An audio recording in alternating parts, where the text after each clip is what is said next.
Welcome back to the channel. Today we have two K7000s that are marked as dead, quote unquote dead. Today is a Monday and I just happen to have today off of work, and it's otherwise a very drizzly and dull and overcast day and not much else to do or much going on. So I thought, okay, let me grab a couple of these dead 7000s here that I took in on a trade and see if we can't figure out what's not working. So we'll try and get both these done in one video. The reason I want to do two in one video is because one of them I'm pretty sure is going to be a very quick fix. So we'll start with that one. Before we go over this one, I'll set that aside. And if we look at this one, there is a piece of tape on here that says dead. Tested everything. Well, I know you didn't test everything, because if we go over here and look at the B+ resistor, it's pretty much exploded here. Giant burn mark and crack it right there in the middle, and the edge here is completely exploded out. So I would have to say you didn't check everything. So it just so happens that I got plenty of extra ones of these. That's not going to be a problem, and I'll show you how to properly replace this resistor here. Cap kit Flyback, must be the initials of whoever did it, MW, January 19th of 22. So and the reason I want this one's going to be fairly quick is because it's already had a cap kit, it's already got a new flyback, it's already been I guess, you know, rebuilt.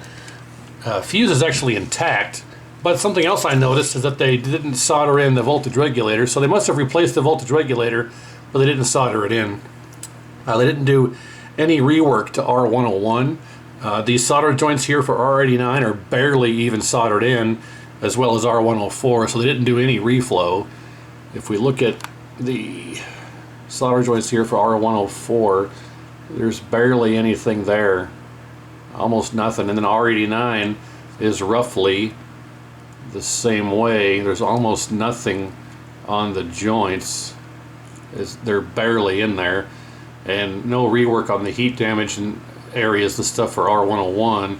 So we'll do all that as normal, but everything else looks like it's in fairly good shape.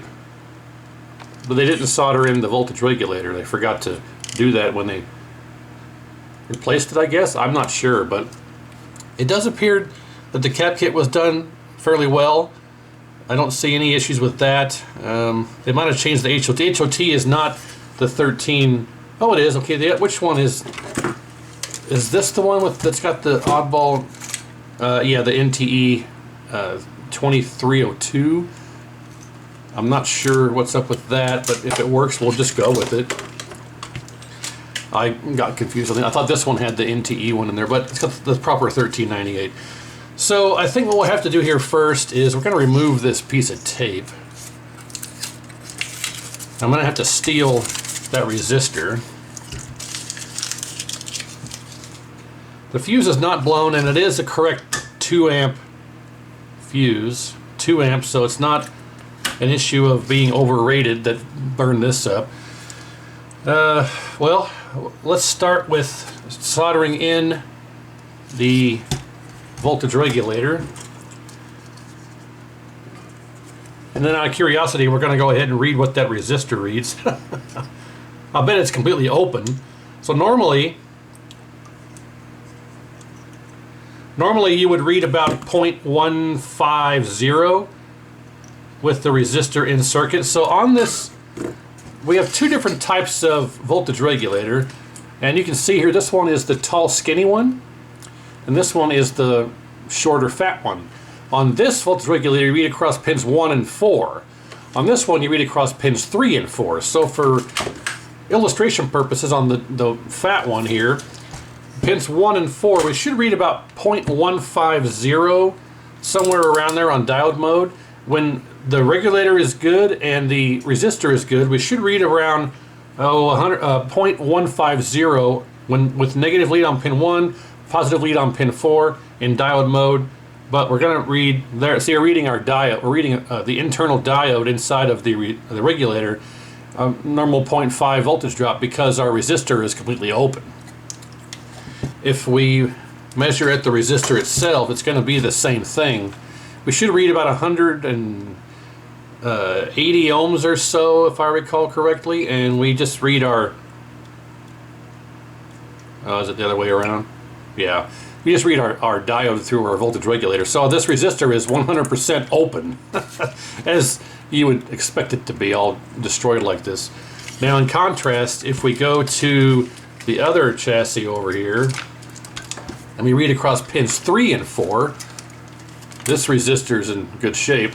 We could just, this is, smells like smoke. Voltage regulator, Flyback, worked but went black, Marvel versus Capcom. So, smells like smoke, okay? But regardless, this one's good, and there's their 180 ohms. And if we go across pins 3 and 4, instead of 1 and 4, we go 1, 2, 3, we should get our 0.150. There you go. Exactly 1.50, or give or take. So that means that this regulator and that resistor should be good. I can't say that they are good, because just because it reads good doesn't mean that it is good under load or something like that. But we'll test it. So that's what we should get over here. We're reading our entire 0.5 voltage drop because our resistor is completely open. So, all right. First things first, let's go ahead and just desolder this resistor, because we're going to have to replace it, obviously. And we'll heat this up here. And the wires are hooked through here. So, depending on the hours and usage of the chassis that you're trying to replace this resistor on, some of these wires will be burned up. These are in really good shape. They're still this is still pliable, and there's not a bunch of evidence of heat damage. It's not black or brown. On other ones that have high usage or overheating issues, the wires can become black and brown from heat. You'll have to cut that portion of the wire off back to a point to where it's not brown and brittle, because you will never get solder to stick to wires that have been overheated like that. You'll have to expose new length of wire that's not brown and black and damaged. Otherwise, you'll never solder it on here. The solder won't stick to it. It'll be a nightmare. But in this case, our wires are actually really good condition, so we're not going to have to do any kind of rework on the wires. They're still pliable. I can move the plastic around and all that stuff, or not really plastic, but the coating on the wire, the protecting it there. So I realize you can't see what I'm doing. I'm just heating up the pad here, and it takes a lot because the resistor acts as a giant heat sink. So you gotta wait a minute. There it goes, and we're out. Okay, so now we can remove this guy. There's a nut on the bottom side of this, so you kind of have to use your fingers under here to hold it. And then just unscrew the screw. And there you go. Now there is a, oh look, pieces are falling apart here. So there is a clamp here. Not a clamp, it's a piece of metal here holding on, it's clamping on the resistor. But there's a little metal tab there that has to go up inside this hole to keep this from moving. I've seen some people not install this, they install it back on the top like this. It shouldn't be on the top, it should be on the underside like that. So this is basically garbage. And we don't need to save the little, the resistor clamp, because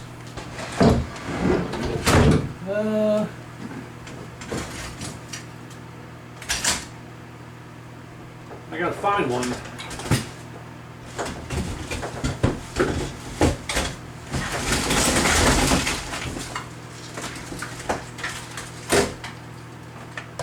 Here we have a K7000A that is a parts chassis. I don't know why, I just threw it in my parts bin. But we have a good B+ resistor. And before we go taking it off of here, let's go ahead and just test it, make sure it reads 180 ohms.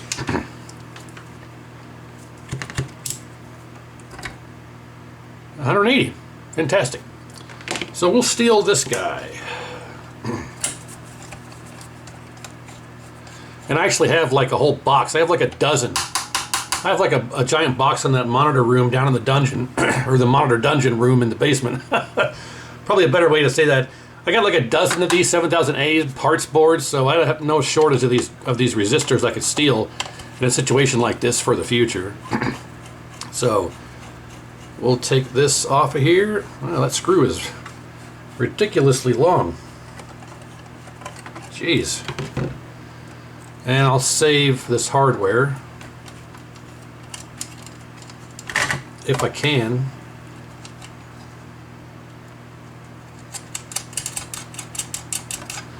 Alright, now let's get these wires off of here.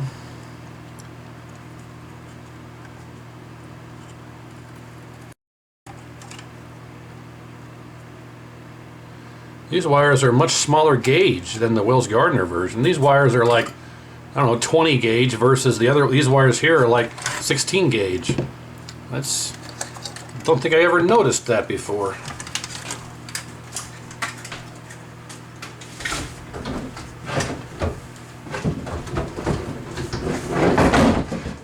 Okay, so we have a replacement resistor. So let's go ahead and install it. It's got a little rust on there, but it doesn't need to be pretty. It'll still serve its purpose.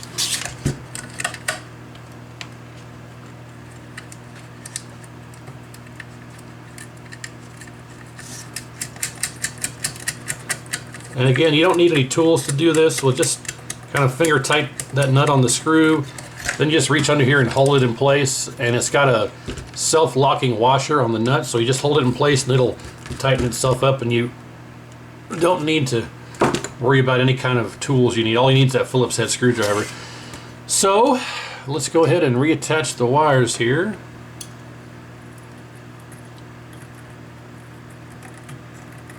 Okay, we're through. Let's bend this over slightly. You don't have to do that, but we'll bend it over a little bit. And we'll let that solidify. Then I'm going to add a bunch of new solder to it.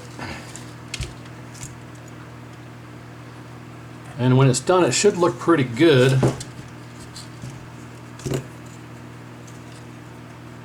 Because right now it looks like garbage.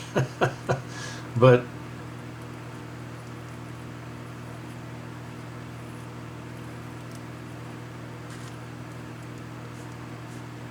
alright, that's not bad.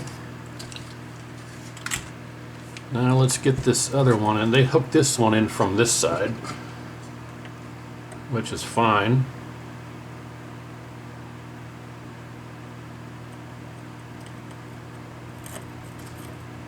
Alright, that'll work. And let's get a bunch of solder on this one.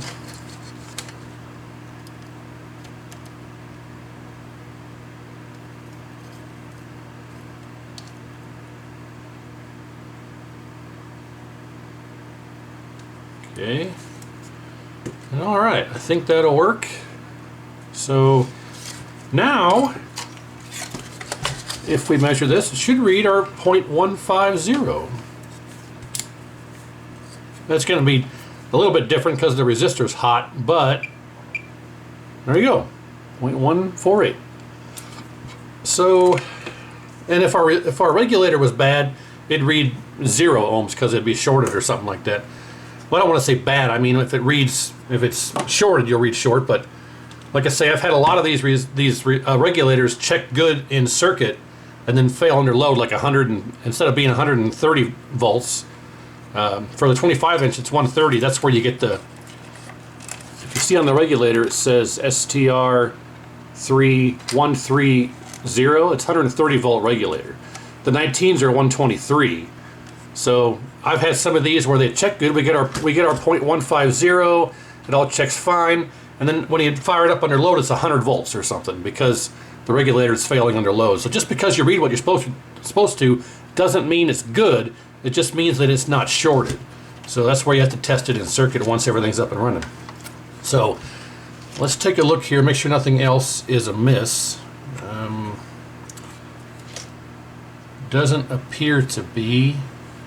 If you're ever wondering what this thing is, it's a factory mod that they never incorporated to do anything. There's no wires going to it. It serves no purpose. If you want to, you can just take it off it doesn't accomplish anything. This is basically just Wells Gardner put this thing on here as kind of a future mod that they were planning on incorporating or something as like a provision, and they never actually used it for anything. You won't see any of these ever in existence that have this board to do anything.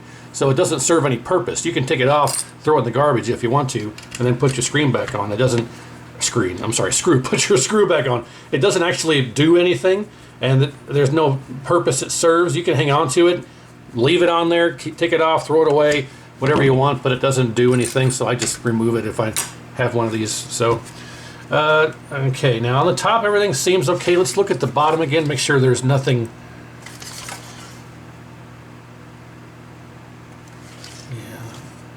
Make sure there's nothing really crazy here. They did reflow the video input header pins. And of course, they did change the flyback. Looks like they changed this cap. Oh, I'm sorry. They changed all the caps. They changed all the caps. But I want to go ahead and reflow R89, R101, R104. Really kind of before we do anything else. Then we'll go ahead and do all of our testing on all our components that we always do, and then if it all tests out okay, we'll fire it up. Now I'm just doing a quick reflow on these. I'll go through and do it properly later. And I also like to reflow the two connections here for the degauss thermistor, because that thing runs real hot and those solder joints like to thin out over time.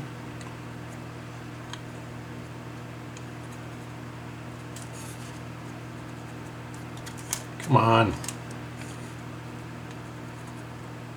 There we go.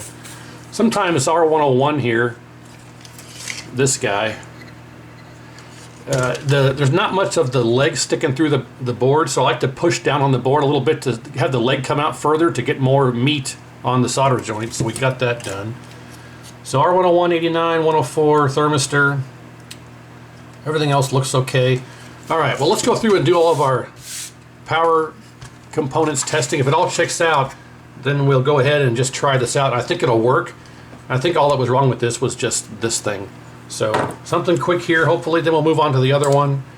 Alright, so R101 should be 2.7 ohms. And we get 2.8. Alright. The fuse wasn't blown, so I'm assuming all this stuff is good. We'll test all of our rectifier diodes, 19, 20, 21, 22, 23, and 24. Okay, now our 104 should be 15 ohms, and we get 14.9. Okay, and now let's go on the bottom side. R101 is this one, and it should read about 4.5 in circuit. 4.5K, there we go, 4.7, 4.8, 4.9.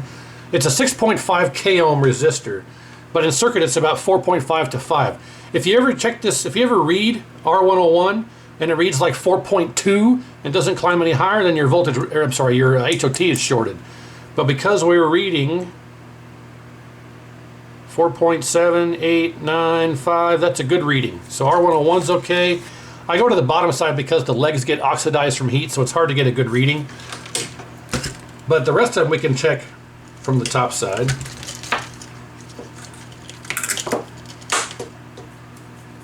So R88 should be 1.8K. Yep. R96 should be 1.8K. Yep. R89 should be 3.9K. Yep, 3.823. R97 should be 270 ohms. 271, that's good. Okay, let's check our C38 width cap, make sure that it's fine. And that's this point here and this point here. We're in the mega ohm, so it's not shorted. D18, other way, 0.5 voltage drop.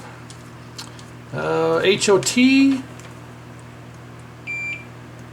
0.5 and 0.5. Critical safety cap diagonal across these this way here. 0.5, then diagonal across the other way, other legs, 0.5. C37 is installed. That's this guy in there. It likes to short out on you. So we'll check C37, make sure it's not shorted. There's a diode in series with it, in parallel, I'm sorry. There's a diode in parallel with it, so we should read that diode. And there you go, 0.5, so the diode's good. C37 is not shorted. We know our regulator checks good. All right, well, I think that's about it. Let's go ahead and just, this does need a bit of cleaning. It does need reflow and all that jazz, but it's got the cap kit already. It's already got the flyback. I'll do a little quick dusting here.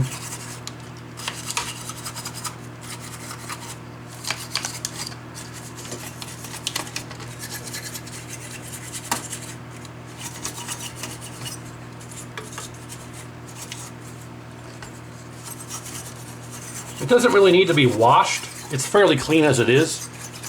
This is not a wash in the deep sink candidate. This is just a good dust down with the 1-inch bristle brush cleaning candidate. So yeah, I think this will work, and just this will be a quick easy fix for the first of the two here. Then we'll move on to the other one, which I think might be a little bit more involved. Just some quick stuff here on a day where I'm not working and it's a dreary, dismal day outside. Something to pass a couple hours of time and give me time to recover from the Chiefs' loss last night, which I did not expect the Chiefs to win. I don't think anybody expected the Chiefs to win and beat the Bills, but just bad play calling from the Chiefs. The Bills have the third worst run defense in the NFL right now, and the Chiefs go run for 8 yards and then pass, run for 2 yards, pass. I mean, third worst run defense in the league, and you're passing the ball every time. I just don't get it. Bad play calling. But anyway, no one expected him to win. I didn't expect him to win, so it didn't turn out any different than I expected, so I wasn't too heartbroken, but, you know, it is what it is. So, all right, let's get this on a tube and see if it works. Okay, all hooked up. We got our anode, neck, yoke's hooked up. We got our DAC ground, power and video. There's no remote board. All of the pots are on the chassis itself. So we got our critical 7 connected. And we got Mortal Kombat here on the actual test bench to see what the video signal looks like. And I just realized now that I normally set all these pots to center for good color baseline on a good tube here. This is a television tube swap, so it's a basically brand new image. So okay, got that done. All right, well, let's turn it on, see if it works and what kind of image we get here. 1, 2, 3. Well, it did turn on, but not very energetically. We do have high voltage. That was rather, well, it does work, but that's probably the least energetic quietest high voltage energization I've ever heard. But it does work. Well, that's odd. Well, we'll go with it and we'll flow with it. Vertical hold. Here we go. Got it. And we're upside down. I gotta flip the vertical. Well, it does work. I need a lot of adjustments. I need to flip my vertical yoke connector around because we're upside down. Let me do that. I'll get the camera set up on the stand here. We'll flip that around, turn this back on, and make some adjustments and see how well this operates here. Okay, vertical's flipped around. Let's try this again. Okay, it's on. It's just the least energetic high voltage thing I've ever heard. But it works, and our image is shaky. Not sure if you can see that. The image is over here especially. I'm not sure if it's coming through on camera, but it's kind of like pulsing. Let's get our meter out and check our B+. Got to go over on this side. And you just, obviously you take your negative lead, volts DC, we go to ground with our ground lead. Yeah, we got a pulse. It's, oh wow, it's all wonky. Oh yeah. Whoa. Gotta check that B plus here before it burns out on me or something, but we get, oh, wow. Guys, case in point, that our B plus is 98 volts. That is, let me get some alligator leads here. You'll see, case in point, just because it checks good does not mean that it is good. We'll attach our ground to the DAG. I realize you can't see what I'm doing. We'll hook our negative lead to the DAG, positive lead to the blue wire on the B plus resistor, the one we just changed. There we go. And now I will turn this back on, and as you will see here shortly, our B plus is only 100 volts. So we have a faulty voltage regulator under load. Yeah. So, okay, let's change that out. All right, so our replacement voltage regulator is installed. Our bad / culprit one is right there, along with our B plus resistor. Now, I did notice that when I took the old regulator out, that resistor that we replaced was super hot, like almost scalding hot. So I think what happened is that faulty regulator, only operating at 100 volts, was cooking that resistor, and that's what burned that up, and then that's what caused this whole cascade failure. So bad voltage regulator was the cause of our problem, which cooked the B plus resistor. A new one is installed. Everything is set up and ready to go. We got our meter here to test our B plus. So yeah, hopefully this will work now, and we'll see if maybe we have a more high voltage energization sound and everything. So that being said, let's try again here. 1, 2, 3. Oh, yes. And 129. Perfect. And okay. And we do seem a bit wider as well. The B plus does affect your width. So if your B plus is too high or too low, it will cause your image to increase or decrease. So, okay. Bad voltage regulator.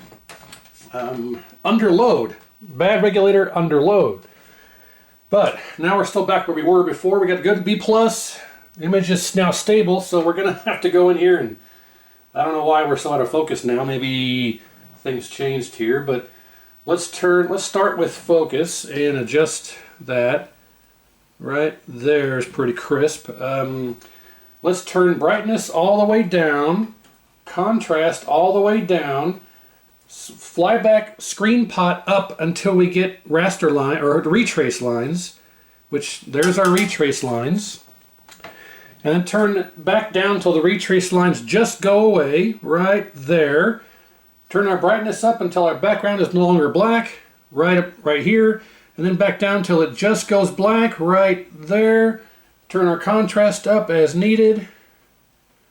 And you may need to readjust brightness slightly back down a little. Okay, we'll start there, and let's see what we get here. Okay, not too bad. Vertical size.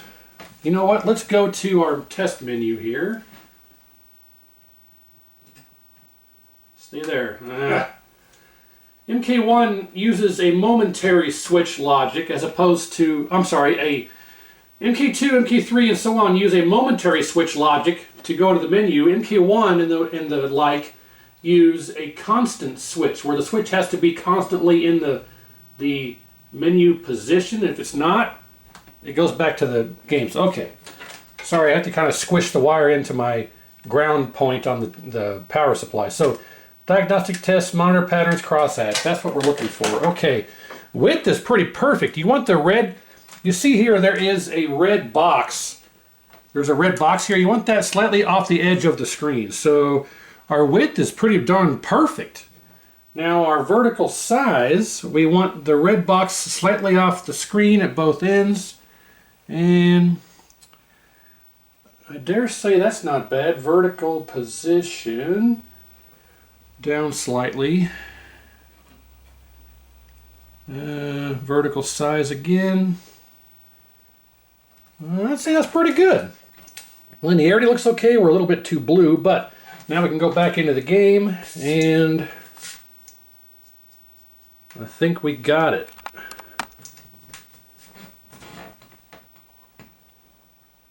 Let's turn our red red up slightly, green.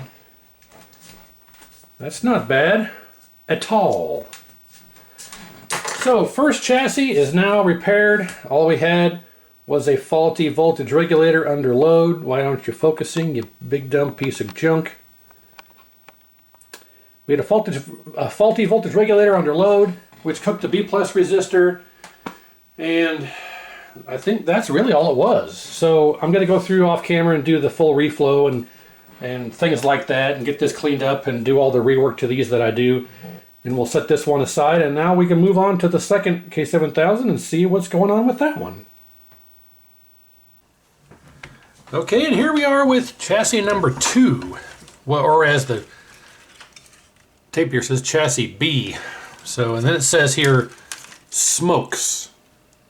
11623, smokes. And then we have, this says, dead, smells like smoke.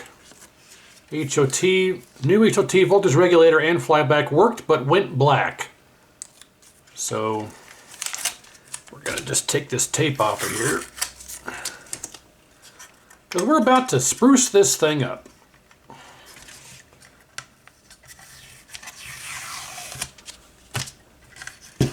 And that's wrapped around the side here. Why wouldn't it be? Okay. Well, we're missing the remote board, but that's no problem. I've got some of those. And Legacy Entertainment must have worked on this at some point. Legacy Entertainment. I can't make out the date or any information, but this came out of UMK3.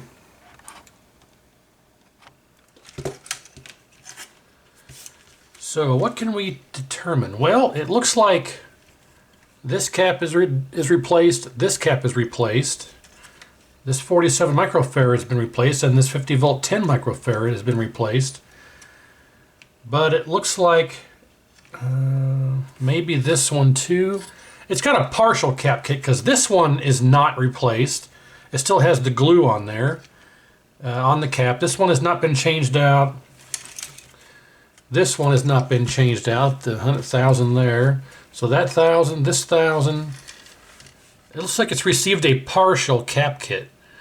But problem number 1 would be our width coil is not soldered in. Our width coil there, it's not soldered in. Well, that would do it. Did somebody forget to solder that back in? Or did it, there's no way it would have worked. You would have had horizontal collapse if that was not even in the circuit. And then this is completely, I don't know what's going on here. That's burned up, and this is R96. Did they use like strands of wire, individual strands of wire on that? I don't know what's going on there. Looking at the rest of this, it looks like the only, well, this is destroyed over here, and I don't know why anybody would have messed with this. I don't even know if that whole pad's missing. I wonder if this had some type of color problems. And yeah, there's all kinds of sloppiness going on. So, this I think this must have had color issues, because somebody has replaced these Q1, Q2, Q3 transistors, and I bet you they were missing a color or something, and they were trying to figure out what's going on here, and they changed all these transistors out and kind of butchered all this around here. And I think they may have, because you got red, green, blue, ground. This is coming off the ground. I want to see if that even has continuity right now. And I need my meter for that.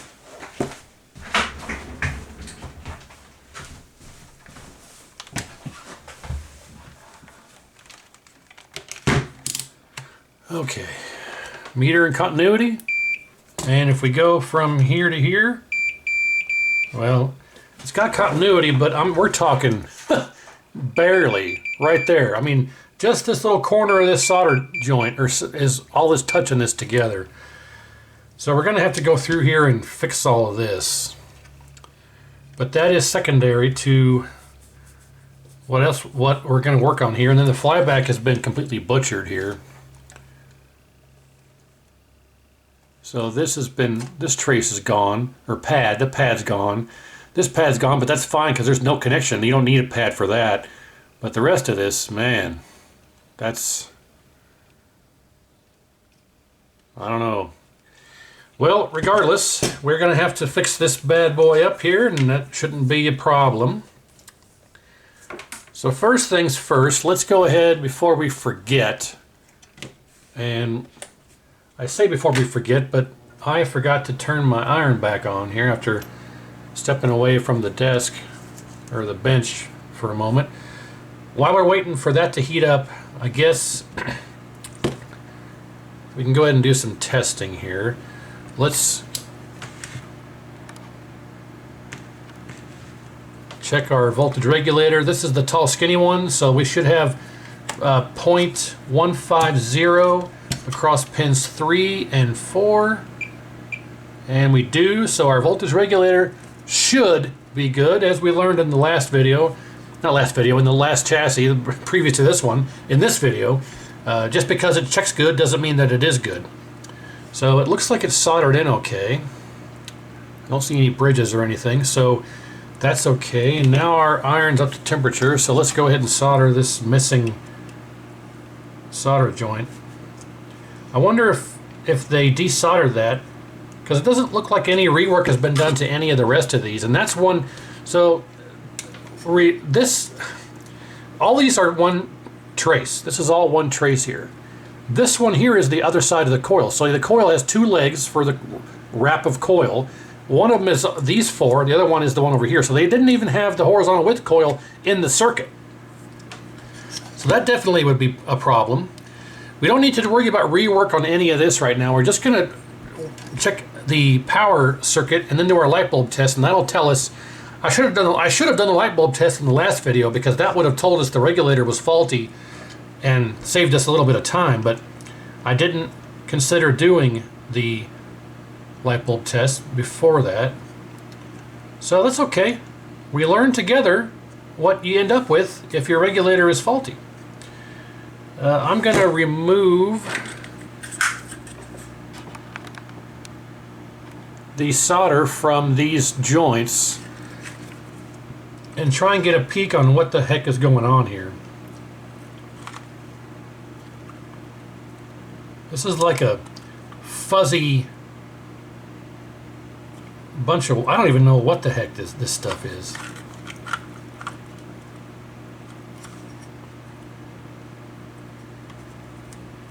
Yeah, this is like, oh, they use solder braid. This is solder braid. Well, we're not going to go back with that. We're going to remove all this. Make sure the pads are not oxidized. That one's okay. This one's okay. Yep, those two are fine.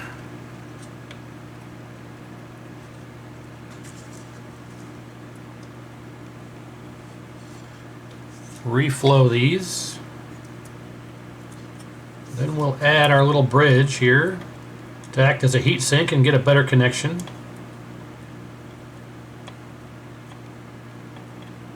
There we go. That's good. Now let's go over here to this one and remove the solder from this joint. Make sure it's not oxidized. And it's not. That's pretty good. The leg is in good shape as well. Alright. So we'll heat that back up and do the same thing on this one.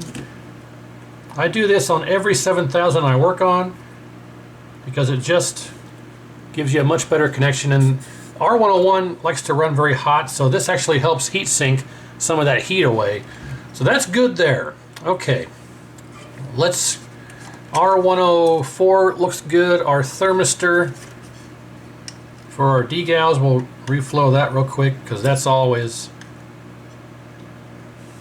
a little bit iffy. The other leg of R89 here, let's take the solder off of that one too, because R89 also likes to run hot. And it's always a good idea to remove the original solder to make sure that the joint isn't oxidized underneath, and that's not. That's good. So now we can flow new solder, and again we're going to make a little bridge here.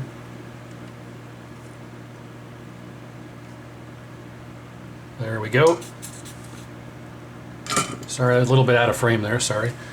Okay, let's make sure that's not sitting on here. That braid had fallen onto the, fell off my iron and fell on the chassis. So, okay, now this other side of R96 looks a little toasty.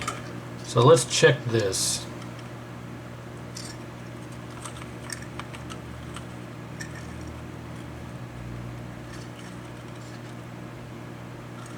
Okay, that's fine. And we're going to have to push this back through here.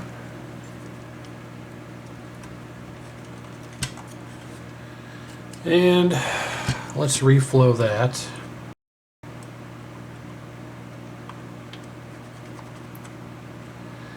Okay, so this resistor has oxidized legs, so let's remove it, and I'll show you how to clean the legs. So when these things run this hot, they end up with oxidized legs. So what we're going to do is remove it. If you ever try to solder to these resistors and you can't get the solder to stick, remove the resistor.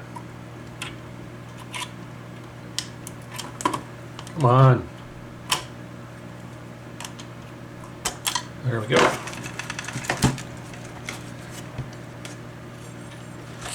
And get yourself one of these fiberglass scratch pins. This is an actual real fiberglass pin and not that the cheap ones that are advertised as fiberglass when they actually aren't. So you can see how oxidized this looks. If we just simply remove the oxidation using the fiberglass pen here.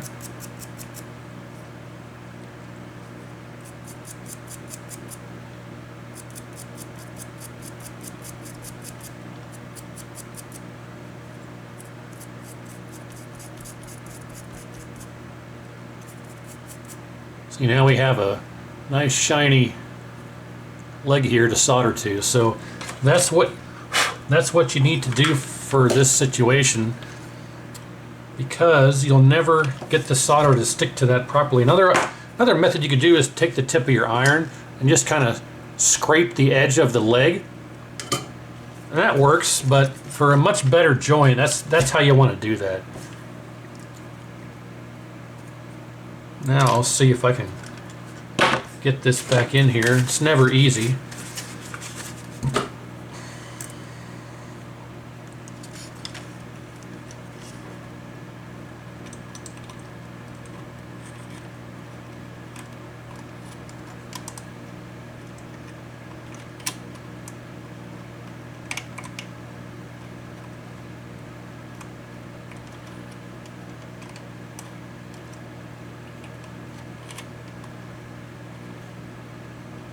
Fighting me, as expected.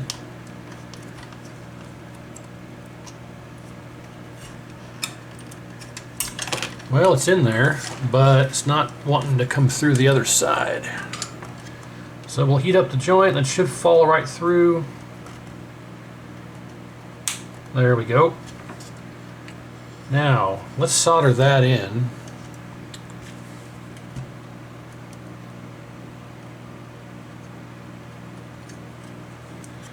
Still doesn't want to. There we go. That's good. Nice. Okay. This other side, though, we're going to do a little trick here and just poke the resistor through a little bit more and bend it over. Bend over. Bend it over. And we're just going to solder the leg to the trace, and there we go. That's much better than what they had before. So okay, R96 done. Gonna get rid of some of this caked on flux here.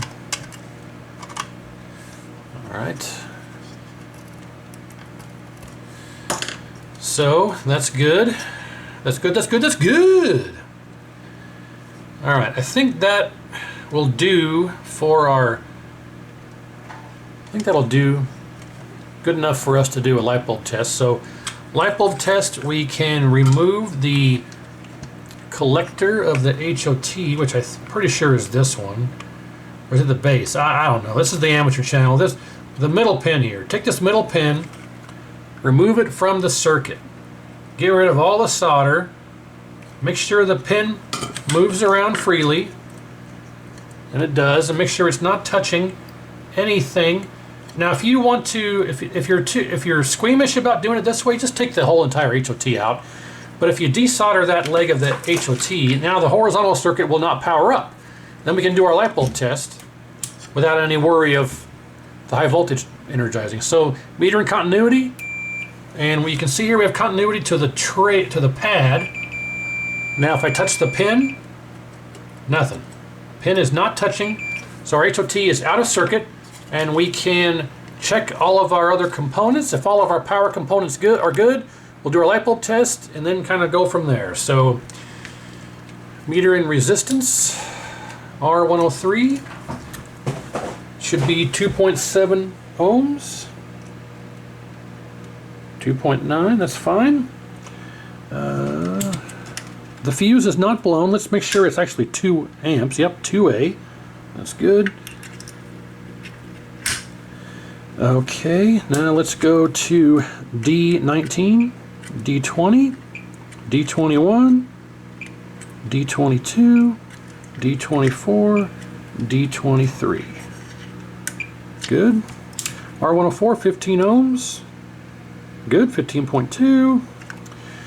And then again, R101 should be about 4.5 to 5 k ohm.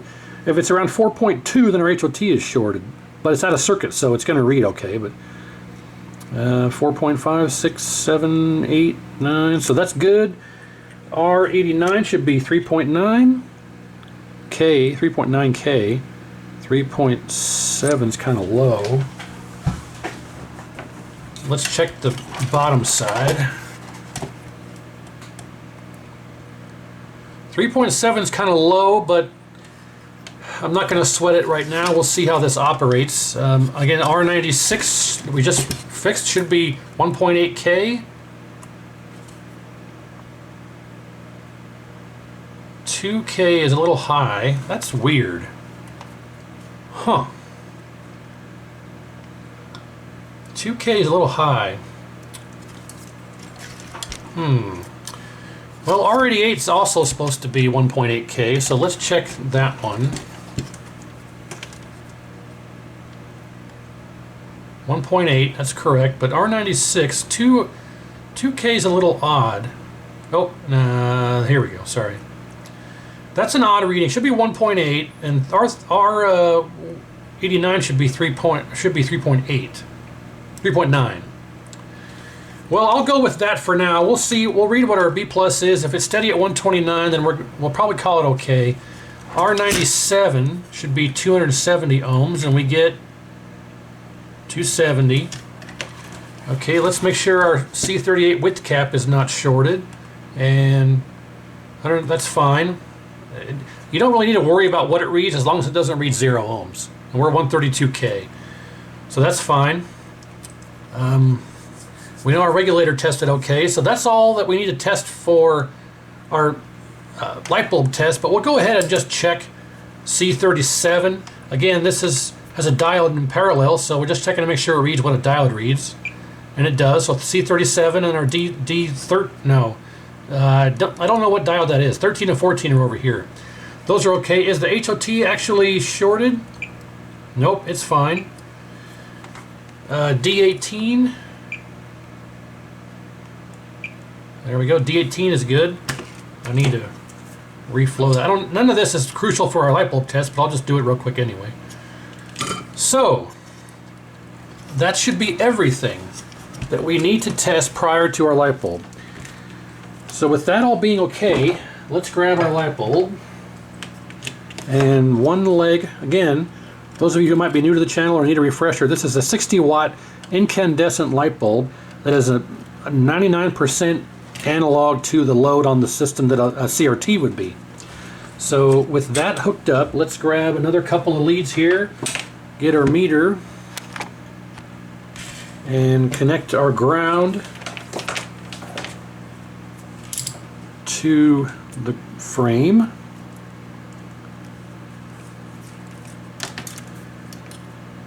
And power, or positive I should say, to our power at the same location of our bulb. And if this works, we should get 129 volts or so off the B+, and we can proceed on.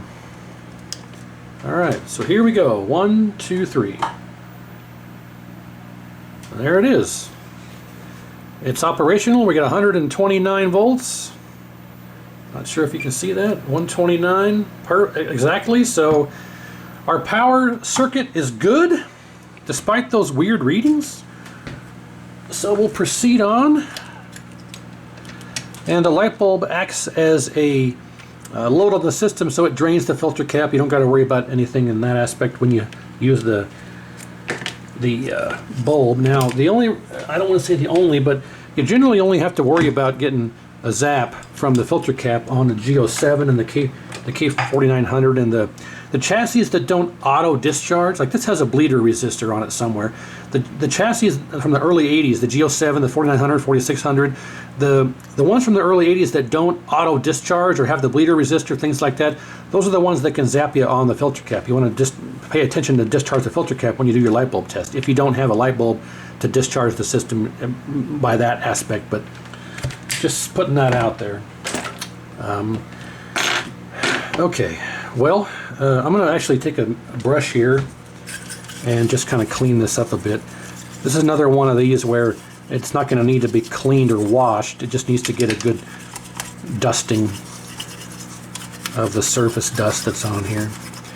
So like I say, it does have a partial cap kit, so I'll have to cap it and do the full reflow, which I'll probably just do off camera because it probably doesn't need any of that stuff done for the repair part of this, which is all we're really interested in. That's not bad. Let's inspect our neck board here while we're looking at things. Okay, so those aren't loose. Let's set all of our pots to center. I think they were battling a color problem on this. So we're going to have to see if we can figure out what's going on after we hook this up and test it. Alright, so that all seems okay. Back side of this, someone's done all reflow on the color pots and rework on the, I think this definitely had color problems because they did rework on all the color transistors, probably swapping them around, things like that. But we'll fire it up and see what it's doing before we mess with anything. Now, one last thing I need to check here is we'll clean up all of our flyback pads, but let's go ahead and solder the HOT back in before I forget that. I think this had color problems, and the burning smell or something worked and didn't work is because somebody probably forgot to resolder in that width coil, and it might have been making a little bit of contact for a while and then quit making contact, and that's when it started burning up. I don't know, I'm just guessing. I can only go off of the information I have at hand, which is what was on the tape and what I see with my own eyes. So I need to make sure we don't have any issues going on over here.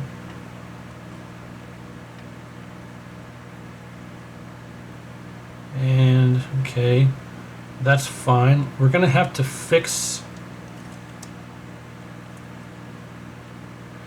dang, this is all kind of butchered over here. I don't know what's going on. This is,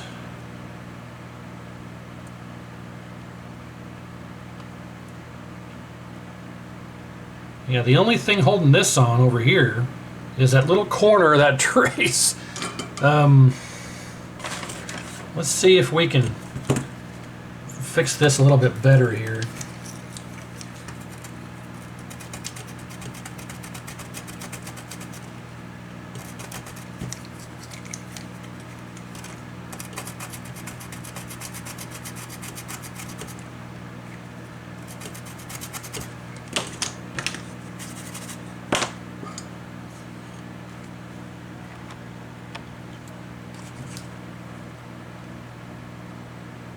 Okay, that's good. Just cover that up a bit. Okay, I mean, that's better. Yeah, I don't know. So, I mean, at least that should be, this appears to be okay enough for some quick testing. I'll be interested to see if we have color problems or not. So I think what we're going to do, yeah, see, someone has replaced IC1 also. It's very obvious that it's been either replaced or completely reflowed here. So, yeah. I think that'll be okay. Now let's see if we can fix up this flyback mess, and then we'll go ahead and just give it a try. And I'm going to go ahead and remove all of this stuff that's here.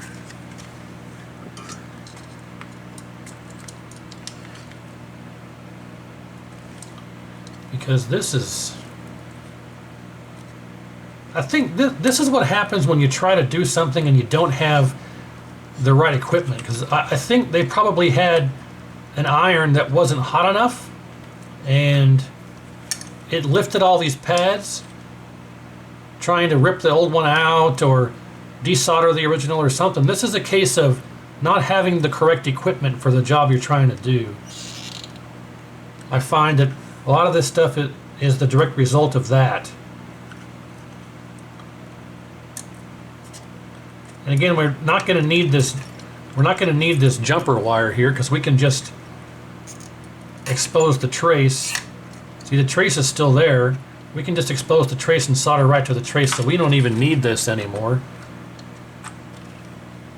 Get rid of that.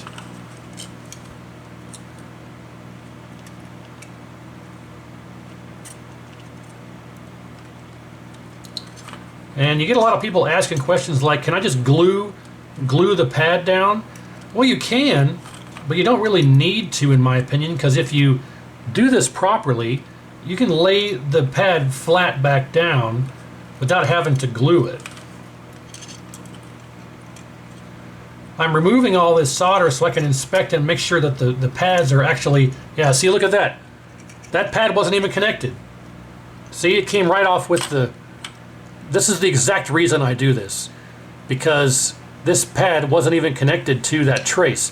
It came right off with the desoldering braid, so that wouldn't have worked. And this is a prime example of why I do this. I mean, we could have figured that out during doing continuity tests, but probably save ourselves a lot of time by doing it this way. And I want to see if I can salvage this here. Yes, okay.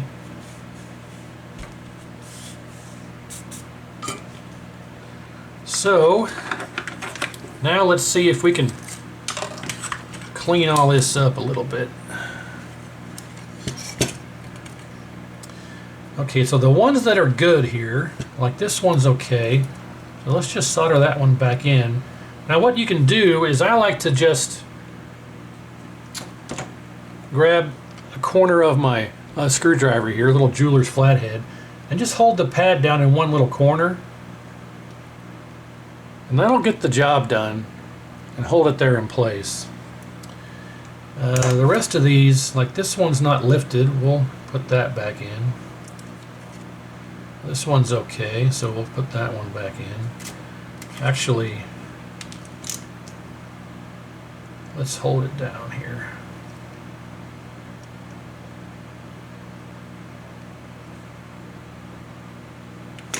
Okay.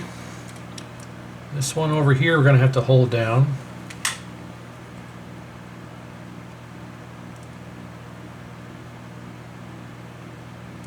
That's good. The angle's a bit off here, so it looks worse than it is in the camera, but it's good in person. Now we can get this one. That one's good. This one here has got a little turned around on itself.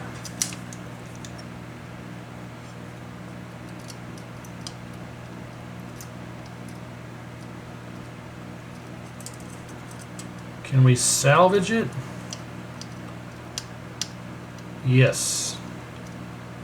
What little bit we can salvage will be helpful to us.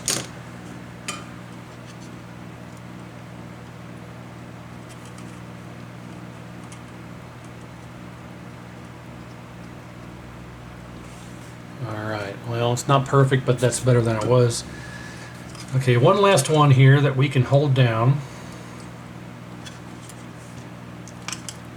And what we're going to do here is hold that down like that. Then we're going to create a big blob over to the next point here. If it would let me. There we go. That's almost too much solder, but I don't like the way it looks. So we're going to take a little bit off here. There we go.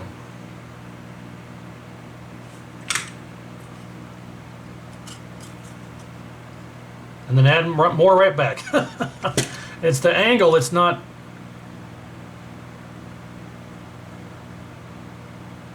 Sometimes you got to be a little bit of an artist. There we go.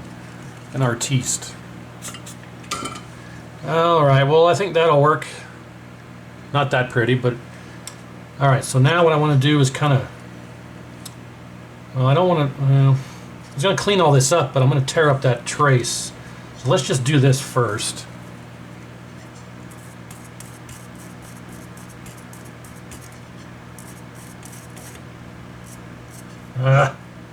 Fold it over on itself.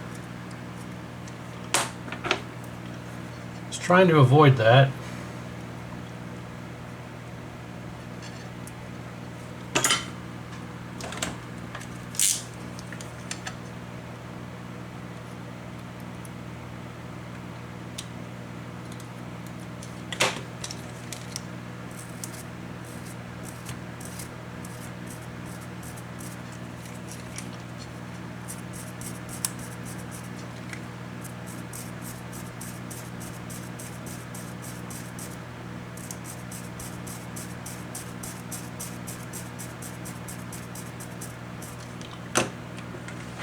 Alright. I'm going to brush all these fiberglass bristles in the garbage can.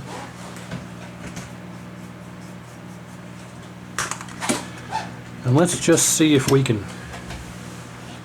without a pad to put on there, I could steal a pad from a donor chassis and make it look better, but if you don't have a donor chassis at hand, you know, you can try a little magic like this. Bend the pin over. I don't even know if this flyback is any good.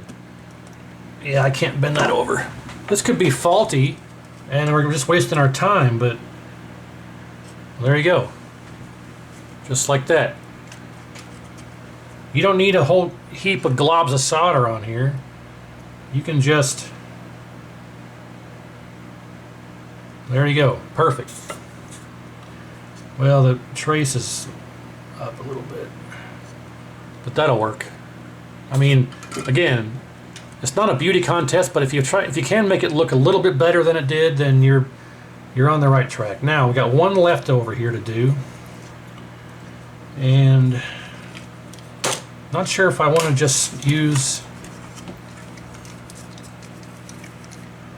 this or try and just use my little knife, but we'll try it this way first.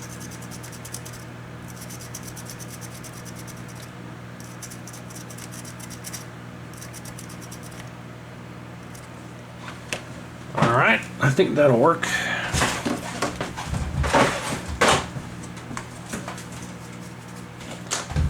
Gotta brush that off again. Now, what I want to do is I want to do the same thing I did on the other one, and I want to save that pad I took off for the one that's missing a pad, just to make this look better. There you go. I mean, that will work just like that. You don't need a whole lot. Just enough to transfer the electricity. So now I want to take this one that is all destroyed and kind of see if I can set it on here like so. There we go. And at least make it look somewhat good.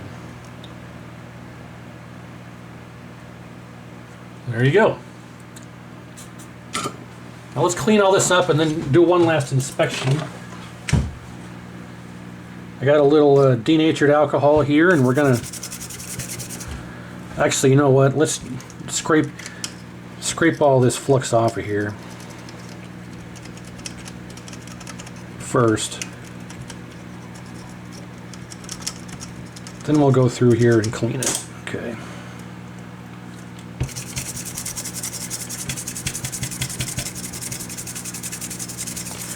And this flyback may not work. I don't know. We definitely had one pad, this one here, or this connection wasn't even hooked up to the trace. So that, combined with that horizontal width coil not being in circuit, could have definitely been part of the problem at least. So there we go, nice and clean.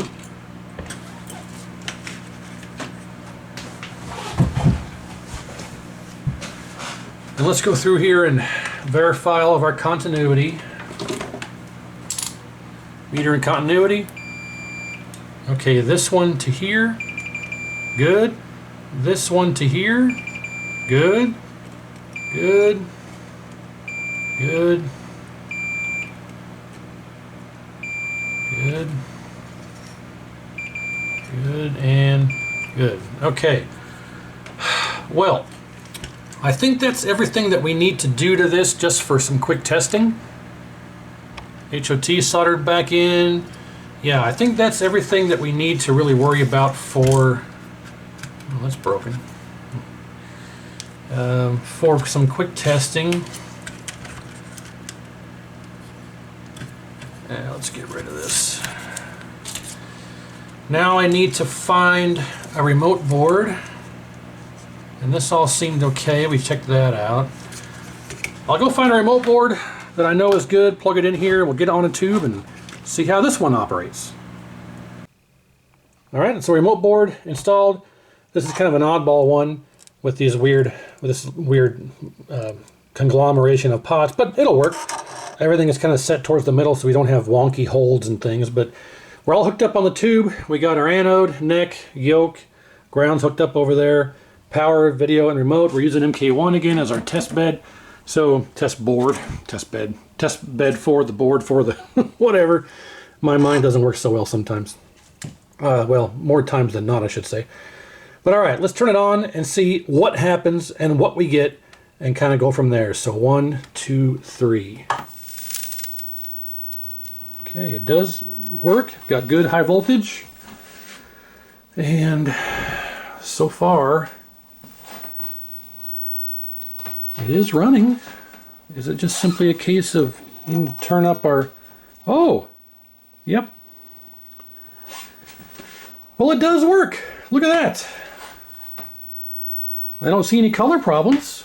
Maybe they were battling a color problem and fixed it rather amateurishly.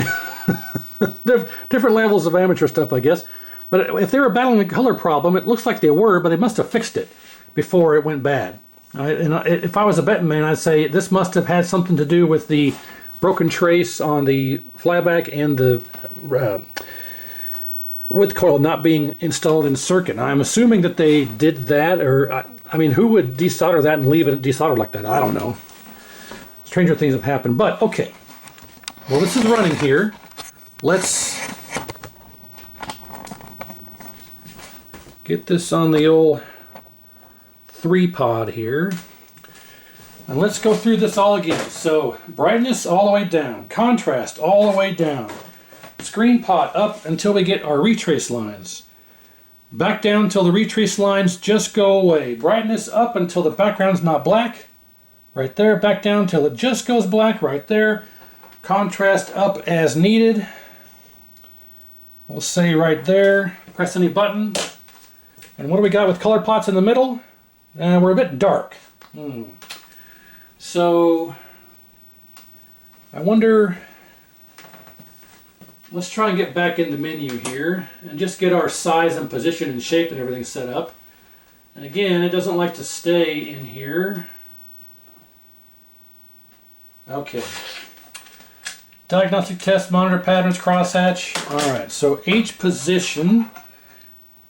We want red to be just off the screen. Perfect. 2 for 2 on the width being perfect without having to adjust anything. Vertical size. We need to move our position just a little bit. Roughly there. Vertical size again. I'd say that's pretty good. Alright, let's escape out of the menu, and yeah, we're a little dark, but again, these caps are original, so I do need to cap it and do the reflow and everything. So we had a much brighter image with the other chassis, with the exact same adjustment procedure, and the exact same picture tube. The other chassis that had been capped had a much brighter image. So I can go ahead and turn our brightness up, but now our background's not black anymore. Oh, of course, stupid focus. Well, I don't know why it loses focus like that. Yeah.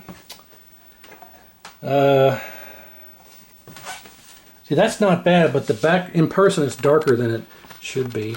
It looks great. I think we just need to cap it, and then it'll be good. But for the purpose of this video, it's now repaired and fixed. So, you know, you can't run these chassis with the horizontal width coil out of circuit, and you can't run them with the broken trace on your flyback, but that's just how it goes. Let me turn up some of these colors here. Actually, let me turn up, see, they're all in the middle. They shouldn't have to be turned up. I'll turn the blue drive up a little bit, green drive up a little bit, red drive up a little bit, and if anything, I'll turn my blue back down. Yeah. But see, it's too bright, so if I turn the brightness back down, yeah, see, the background's black, but now it's a little bit too dark. So I'll do the cap kit and the reflow, make some adjustments, and everything should be good. But for the purpose of this video, there we go. We're 2 for 2 on both of these 7000s, getting up and running again. We know our B plus is good because A, we're not having any symptoms of low B plus, but our light bulb test worked. So I'll try and tackle this brightness being a little bit too low. I'm sure it has to do with the caps and stuff, but traditionally speaking, caps don't affect brightness or colors. It's just screen size, position, and power regulation, things like that. But I'll go ahead and get this all tuned up, and we'll call it good. So there we go, 2 for 2. I appreciate you watching. Glad everything turned out okay. A little bit of a rocky road there a couple times, but make sure you comment, make sure you leave me a thumbs up, and make sure you subscribe if you haven't subscribed. I don't make any money off any of these videos. I don't get enough views on these videos, and for me, it's just about getting the information out there so others can, you know, fix their own stuff. That's the whole purpose of these videos, is to help people figure things out for themselves. And you have a 7000 with certain problems, you know, you reference the videos, you see how to fix it or something like that. So I don't monetize any videos. I don't make money off any of this. It's just trying to help people out. People have asked me, hey, you have a Patreon where I can donate a couple of bucks to say thanks? Like, no, I don't have that. I could do that, but I feel guilty taking people's money for trying to help out. So I may do that because I actually have a lot of messages. You wouldn't believe it how many people say, hey, can I send you some money? Can I say thanks? Here's 20 bucks. I don't have any way to do that. But maybe, I mean, if people want to do that, I won't say no, but I just haven't done that because I feel guilty. But anyway, all that being said, thanks again, and stay tuned for more, lots more on the way, and thank you very much, and we'll see you then.